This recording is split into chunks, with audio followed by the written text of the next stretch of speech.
Le docteur Potet est évidemment avec nous. Docteur, vous avez choisi de nous parler aujourd'hui de cette nouvelle étude, toute nouvelle étude, qui semble-t-il apporte du crédit au traitement à l'hydroxychloroquine.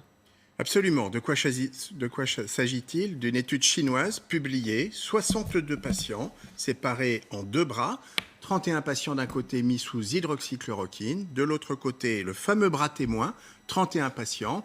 Ce fameux bras dont on reprochait l'inexistence dans les études du professeur Raoult, pour le coup il existe, ça semblerait montrer un avantage au bras hydroxychloroquine assez nettement, puisque dans le bras traité par hydroxychloroquine, aucun cas grave, contre 4 cas de l'autre côté, 13%, qui auraient développé une forme sévère sans avoir l'hydroxychloroquine.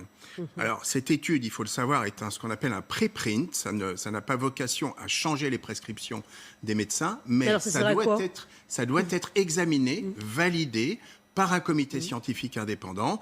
De cette façon-là, on aura une conception de ce qu'il en est sur le fond et sur la forme pour pouvoir éventuellement après en déduire des applications pratiques. Et pour les patients, docteur, est-ce que les chiffres s'améliorent avec ce traitement à l'hydroxychloroquine ? Alors oui, cette étude semble le montrer. Les patients sous hydroxychloroquine n'ont pas fait de forme grave. Ce qui va dans le sens de beaucoup de données qu'on commence à avoir. Par exemple, on pense aujourd'hui que les patients sous hydroxychloroquine pour une maladie auto-immune, par exemple, ne font pas, jamais peut-être, de forme grave du Covid-19. Un peu comme si l'hydroxychloroquine qu'ils prennent pour une autre pathologie les protégeait. Cette étude-là va dans ce sens-là. On ne voit donc pas de forme grave sous hydroxychloroquine.